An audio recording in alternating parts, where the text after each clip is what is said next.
When my cousin first mentioned the abandoned house on Barrow Lane, I laughed it off as one of those half-whispered, small-town legends teenagers cling to for entertainment. The house, he claimed, had been empty for more than 30 years. People said the last family left in the middle of the night, furniture still inside, food still on the plates, as though something had chased them away before dawn. Of course, I thought it was all bravado and superstition. But the way my cousin's voice faltered as he said it made me wonder if even he half believed the words. Barrow Lane itself was hardly more than a dirt track that cut through a patch of dense woods. The house sat at the far end, barely visible until you were nearly on its doorstep. Its roof sagged with age, and ivy had claimed the walls as though nature wanted to erase the place altogether. Windows, though broken, somehow still reflected light in strange angles, like watchful eyes catching glimpses of you between the trees. The first time I saw it, my stomach clenched in a way I couldn't quite explain. It was as if the house recognized me before I even stepped onto the path that we dared each other to go inside. My cousin grinned, but his fingers fidgeted with the hem of his shirt. I remember the crunch of gravel underfoot as we approached, every sound unnaturally loud, carrying in the stillness of the woods. The air was heavy with the smell of damp earth and rotting wood. A wind stirred, sharp and sudden, as though the house exhaled in anticipation. And then came the silence, thick, suffocating, pressing into our ears until even our breathing sounded like an intrusion. The front door hung crooked on rusted hinges, but it opened without a sound. Inside, the air was colder, sharply colder, as if we had stepped into a different season. Dust swirled in shafts of light that pierced the cracked ceiling, catching on cobwebs and forgotten furniture. A table still stood in the center of the room, dishes neatly arranged though glazed over with dust and time. My cousin whispered, "It's like they left yesterday," and the words sent a chill up my spine. Something about the frozen domesticity felt wrong, too staged, too preserved, as if the house wanted us to notice that I walked farther in, feeling the wooden floor groan under my steps. That's when I heard it. Faint, almost imperceptible, but distinct. The sound of footsteps upstairs.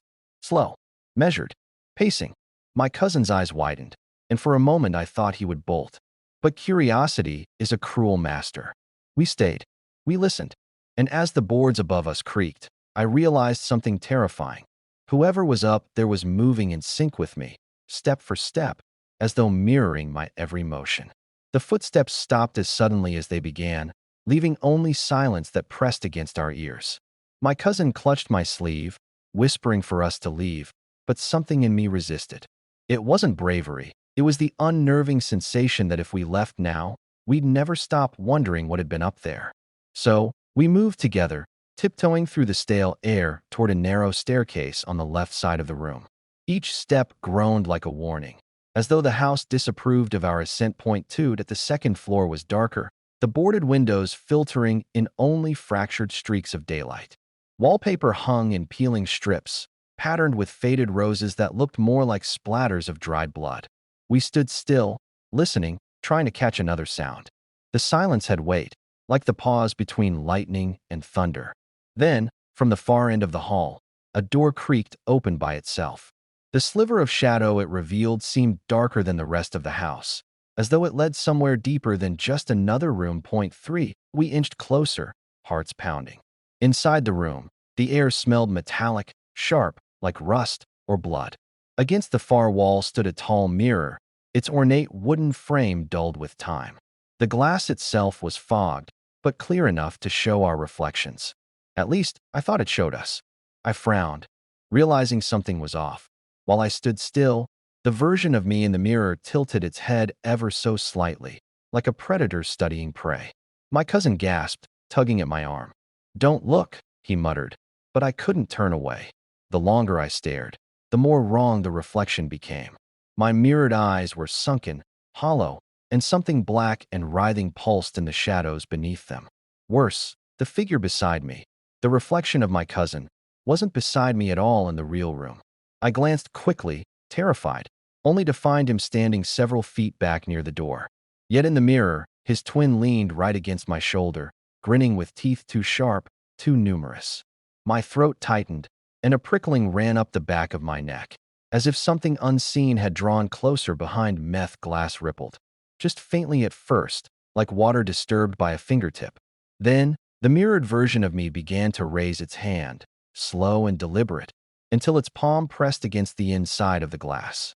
I staggered back, bumping into my cousin, who was now shaking his head violently. "We're leaving. Now." He didn't wait for me to agree.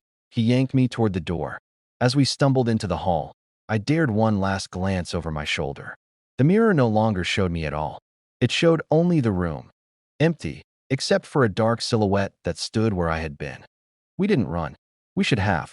But something about the upstairs hall drew us deeper instead of letting us leave. My cousin was muttering under his breath, half prayer, half warning, yet his feet kept moving forward, almost against his will. The air had grown heavier, thick like smoke without fire. Every breath felt labored, like we were inhaling the weight of decades. At the very end of the hall, a door stood firmly shut, unlike the others that sagged half open. Its surface was unmarked by time, smooth and untouched, as if the house itself preserved it. Point two. I gripped the brass knob. It was ice cold, searing against my skin, and twisted. It didn't budge. My cousin exhaled, relieved, ready to turn back, but then came a sound from within. A soft knock. 1, 2, 3. Deliberate, rhythmic, and impossibly close, as if someone, or something, stood just inches on the other side, waiting. The handle twitched beneath my hand. Not from me, but from inside. I pulled away so fast I nearly stumbled, my pulse thrumming in my ears. Point three. We backed away, but the door wasn't finished with us. It rattled suddenly, violently, as though something threw itself against it from the other side. The hinges groaned, dust raining from the frame. My cousin grabbed my arm and pulled me toward the stairs, but halfway down, we froze. The sound had stopped. Slowly, the door creaked open. Just a sliver. No more. The darkness inside looked different, thicker, heavier, as though the room contained not air, but shadow itself. Point forward. I don't know why I stepped closer. Maybe it was the faint whisper that drifted from the room, curling into my ears. A child's voice, fragile and sweet, calling my name. My cousin hissed at me not to listen, but it was impossible to ignore. My hand reached out on its own, brushing the edge of the door. Cold spilled over my skin, colder than anything I'd ever felt. And in that moment, I realized the whisper wasn't coming from the room. It was seeping from the crack in the floor beneath it. Point five. We leaned down together, against our better judgment. The floorboards had split slightly, leaving a gap wide enough to see something moving below. Not shadows, not rats, something pale. Fingers. They slid along the underside of the wood, pressing upward as if searching for a way through. One nail caught in the gap and began to peel backward, slow and grotesque, yet the hand didn't recoil. My cousin swore loudly, grabbed my sleeve, and dragged me away. Behind us, the door to the locked room yawned open with a long, triumphant sigh. We stood at the threshold of the open door, frozen. The air pouring out was thick and stagnant, colder than the rest of the house, as though the room had been sealed not for years, but for centuries. My cousin shook his head, backing away, but the whisper returned. This time it wasn't soft. It was insistent, curling into my ears, repeating my name over and over, until it sounded like my own voice calling me forward. Before I realized it, my feet had carried me inside. The room was nearly bare. No furniture, no windows, just four walls suffocatingly close and covered in faint scratches. Hundreds, maybe thousands of them, gouged into the plaster like someone had clawed their way around and around, desperate to escape. The smell hit next, metallic, thick, unmistakable. Blood. I gagged, pressing a hand to my face. My cousin, pale as ash, stood in the doorway, refusing to cross the threshold. "Don't," he whispered, but his words came too late. Something shifted in the far corner. At first I thought it was a shadow, pooling darker than the rest, but then it moved. Slow. Crawling. The outline of a figure hunched low to the ground, limbs bent at impossible angles. It didn't make a sound, not even the scrape of nails against the floor, yet every nerve in my body screamed with the certainty that it was aware of me. I staggered back, but the door behind me slammed shut, cutting off my cousin's horrified face. Trapped in darkness, I pressed myself against the wall. My breath came shallow, every exhale loud in the silence. Then, faintly, a sound, skrrch, nails dragging across plaster. The figure wasn't moving toward me. It was circling the room, faster and faster, dragging claws across the walls, filling the air with a screech that made my teeth ache. And then it stopped, dead still. I realized with horror that the scratching hadn't been on the wall at all. It had been overhead. I looked up. The ceiling was low, cracked and stained, and pressed against it was a face. Or what was left of one. Eyes bulged from sockets too wide, jaw unhinged as though the skin couldn't contain it. It grinned at me with a mouth that tore too far across its cheeks. Before I could scream, the thing dropped, silent as stone, landing inches in front of me. Its head tilted, mirroring my every flinch. In the dark, its teeth gleamed. The creature lunged, faster than its twisted frame should have allowed. I threw myself sideways, slamming shoulder first into the wall. Plaster cracked, dust raining down, but it didn't stop the thing. It followed, claws raking through the space where I'd been standing. My cousin pounded on the door from outside, his muffled shouts barely reaching me through the thick wood. I screamed for him to open it, but my words were drowned by a deafening chorus of whispers that erupted all around the room. They weren't coming from the creature. They came from the walls. Every scratch mark seemed to speak, voices tumbling over each other. Pleas, warnings, fragments of prayers. It was unbearable, as though hundreds of trapped throats were pressed into the plaster itself. The creature shrieked, a sound like metal tearing apart, and launched again. This time its claws grazed my arm. Fire ripped through me, not just pain, but something deeper, as if the wound reached beyond flesh into something I couldn't name. I stumbled back, clutching my bleeding arm, and the floor shifted beneath me. Not like old wood bending, like something alive rolling under my weight. The boards rippled, buckling upward as though something beneath the house stirred. The creature moved in jerks, twitching closer, its grin splitting wider until its jaw hung slack, drool glistening like oil. Then, for the briefest moment, I saw something impossible. Its teeth were not its own. They were human, rows of them, countless, all sizes. As though it had stolen every smile from those who had entered before, the door finally burst open. My cousin stood there, eyes wide, face ghostly white. He didn't hesitate. He grabbed my arm and yanked me out. Behind us, the creature let out a howl, so piercing it rattled the glass in the windows. We ran down the hall, the boards shuddering beneath our feet. As we hit the stairs, the walls themselves seemed to warp inward, bending toward us, the whispers climbing into shrieks. The house wasn't just haunted, it was alive, and it wanted us inside forever. We tumbled down the final steps, half crawling, half falling. The front door loomed ahead, the only thing between us and freedom. My cousin reached it first, fumbling with the handle, but the wood had changed. It wasn't a door anymore. It was smooth, pulsing, warm like flesh. His hand slipped against it, panic taking over. Behind us, the house groaned, heavy and triumphant, and I realized the truth in a single, gut-wrenching instant. The house wasn't holding the creature. The house was the creature. My cousin's hand slipped across the pulsing surface where the door should have been. He cursed under his breath, pounding his fists against it until his knuckles split. The flesh-like wood shivered at his blows, as if mocking him. I grabbed the brass knob, if you could still call it that, and twisted hard. This time it gave way, tearing open like skin splitting under pressure. A gush of cold air hit us, sharp and sudden, and without thinking we forced our way through point two. We stumbled out into the night. Except, hadn't it been afternoon when we entered? The sun was gone, and the woods around Barrow Lane were cloaked in heavy darkness. The house loomed behind us, windows glowing faintly as though lit from within by embers. It breathed. The entire structure swelled and contracted, each inhale a low groan, each exhale a sigh that stirred the trees. My cousin gripped my arm, shaking his head wildly. We have to run.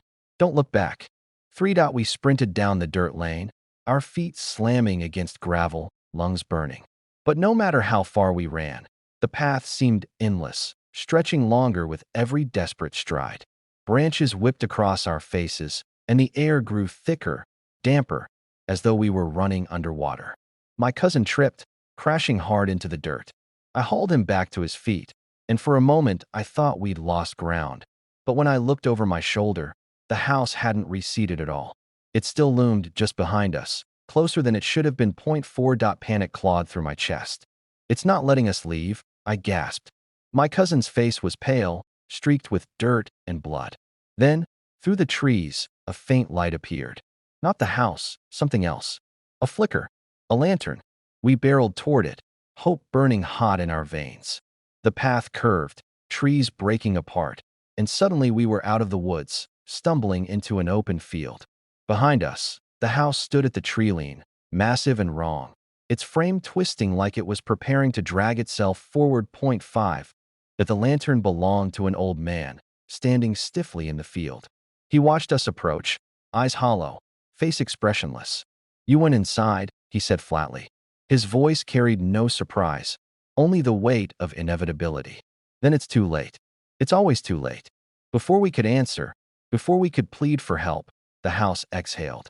A long, rumbling sigh rolled across the field, and I swore I felt it seep into my lungs. The old man lowered his lantern and whispered, "It doesn't let go." The old man's lantern flickered, casting long, jagged shadows across the field. His eyes never left the tree line, as though staring at the house kept it from moving. My cousin clutched my arm, whispering, "Ask him. Ask what he means." But before I could, the old man spoke again, his voice low, brittle, yet edged with grim certainty. "Barrow Lane takes. It always has. You don't find the house. The house finds you." I shivered, every word sinking into me like cold water. "We need help," I stammered. "It's following us. Look at it." The house shifted at the forest's edge, its roofline bending unnaturally, as though it were trying to shrug off its own shape. The old man finally turned his gaze toward me. "Help," he said, a hollow laugh escaping. "Boy, the only help you'll get is running faster than its breath." And even then, he shook his head, letting the thought trail away. 3 to my cousin stepped forward, desperation cracking his voice. "You've seen it before. Tell us what it is." The old man raised his lantern higher, its light catching the deep grooves in his weathered face. "Not a what," he whispered. "Who? Every nail, every board, every stone, someone fed it. Every soul it swallows, it keeps. They build its bones. You've heard them in the walls." My stomach twisted as I remembered the whispers, the pleading voices, the scratches that had never stopped. Point forward. Then the ground trembled. A low vibration, subtle at first, then growing into a steady pulse. The old man's eyes darted back to the tree line. The house had moved closer. Not walked, not dragged, but shifted, as though reality had folded to bring it nearer. Windows glowed brighter, like eyes narrowing in hunger. The lantern keeper hissed sharply, "Don't turn your back on it." He thrust the lantern toward us, the flame leaping taller, its light casting a fragile circle of safety around us for a moment. The thing hesitated at the edge of that light. The air buzzed, hot and sharp, as though the house disliked being seen. But the old man's hand trembled, and the lantern's flame sputtered. My cousin grabbed my hand, panic flashing in his eyes. "If it keeps coming," he whispered, "where do we run?" The old man's answer was barely audible. "You don't run. You bargain." And then the lantern went out. Darkness swallowed us as the lantern's flame died. My cousin's breath caught in his throat, and for a terrible heartbeat, we were blind. Then the house groaned, a deep, resonant sound that rattled the earth. Windows flared with light, throwing long, jagged beams across the field. It was closer now, impossibly close, its walls flexing like lungs with every breath. The old man's voice cut through the dark. "It wants a trade. It always wants a trade." I spun toward him, straining to see his face. "What kind of trade?" I demanded, but even as I asked, I knew the answer wouldn't be simple. His silhouette was rigid, his hand trembling where the lantern had gone dark. "A life," he said finally. "Always a life. That's how it's fed. That's how it keeps standing when it should have rotted to nothing. One goes free if one stays behind." His words hung heavy, like chains. My cousin cursed, shaking his head violently. "No, no, there has to be another way." But the house seemed to hear him. The field quivered, and shadows stretched long, reaching toward us like fingers. A voice, soft and endless, poured from the house. Familiar voices, layered atop one another. They spoke our names. My name, my cousin's, even the old man's. Each syllable felt like hooks pulling beneath the skin. The old man turned to us, eyes gleaming faintly in the glow of the windows. You think I've lived this long because I'm clever? His mouth twitched into a bitter smile. I've bargained before. I've paid my price. My stomach dropped. It explained the emptiness in his face, the way he spoke as if hollowed out. He had survived by sacrificing someone else. And now, the house was waiting for us to do the same. The glow from its windows flared brighter, the tree burning with impossible light. My cousin clutched my arm, whispering, "Don't even think about it. We'll both get out. Together." But his grip trembled. He was terrified. Of the house. Of me. Of what choice might come next. And as the ground shivered and the whispers rose, I realized something chilling.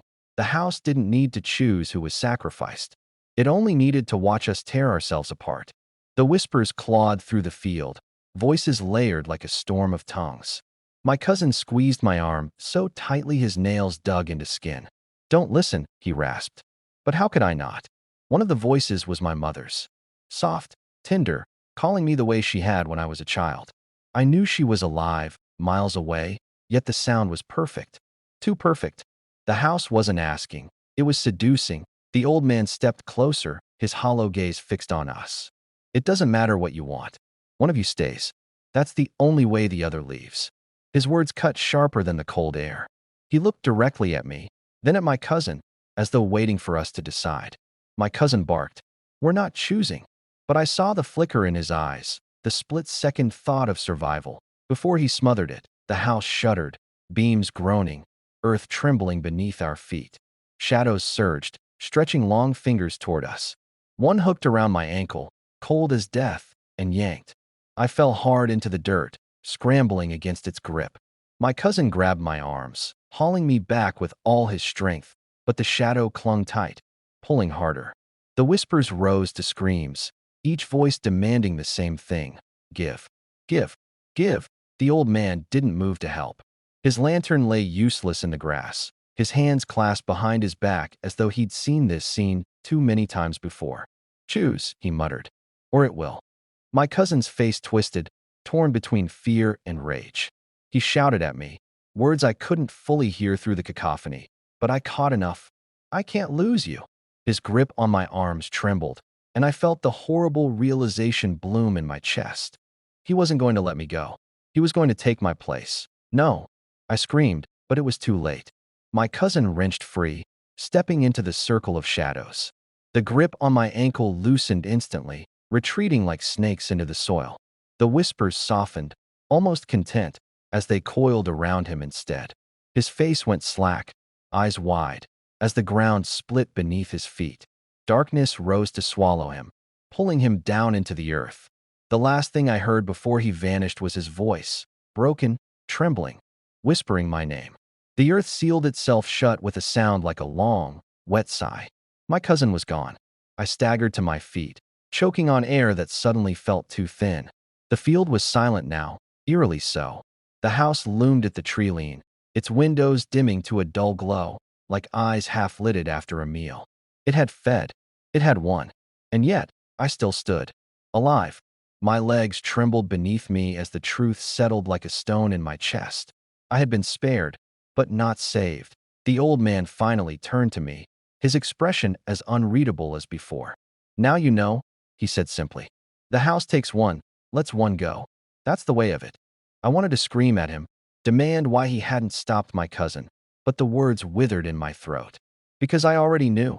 He had once stood where I stood now, watching someone else vanish so he could live. His lantern was no tool, no salvation. It was just a marker of survival. A curse passed forward that I stumbled back toward the woods, needing distance from the old man, from the house, from everything. But as I reached the tree-line, a voice stopped me cold. My cousin's voice.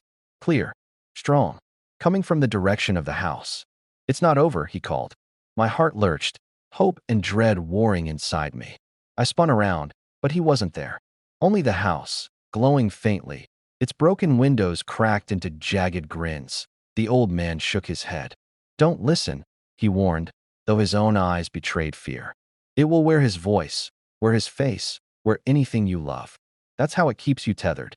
But I couldn't unhear it. Every step I took away from the house was met with another echo, my cousin begging, laughing, sometimes even sobbing. Each word carved into me, tempting me to turn back. The house didn't just keep its victims. It used them, wearing their souls like masks that by dawn. I had fled Barrow Lane, but freedom felt like ash. I lived, yes, but life carried the weight of debt. The whispers never left me. At night, I hear them pressing against the walls of my room. Sometimes I wake to the sound of footsteps pacing above me, moving in sync with mine. The house isn't bound to Barrow Lane. Once it has your name, once it has your blood, it follows. My cousin had bargained his life for mine, but the debt isn't settled. The house will come again. And next time, I won't run.